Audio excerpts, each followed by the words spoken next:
If you've noticed something new in your WhatsApp settings, you're not alone. Today, we're talking about the new voice message transcription feature, and more importantly, which languages are supported and how you can switch between them.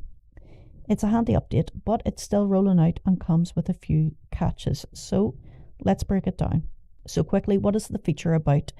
If someone sends you a voice message, WhatsApp now gives you the option to read it as text right there in the app.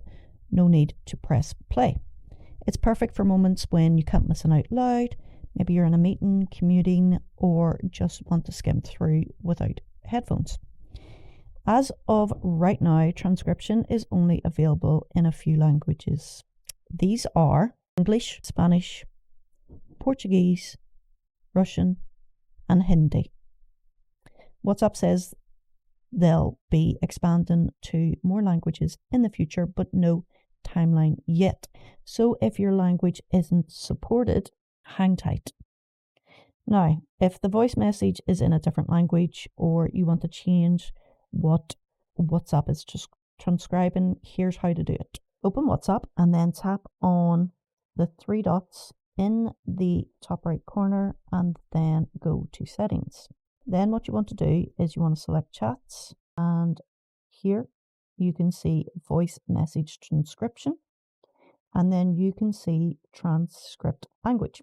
So although Hindi is available for some people, it's not available for me. So I've got English, Spanish, Portuguese, and Russian.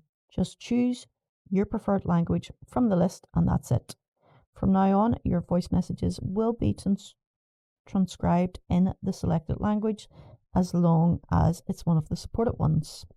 So let's keep it real. The feature is still a bit in the early stage. Here's what I've noticed. Transcriptions work on device, which is great for privacy. No one at WhatsApp or any server is reading your messages, but the accuracy, it varies. English works pretty well most of the time, but I've heard some reports of bugs or mixed results with other languages. So while it's a great step for accessibility and convenience, it's not perfect yet. If your language is supported, definitely give it a try. Just don't expect flawless transcriptions every time. Let me know in the comments, have you tried it? What language are you using? And how it's working for you?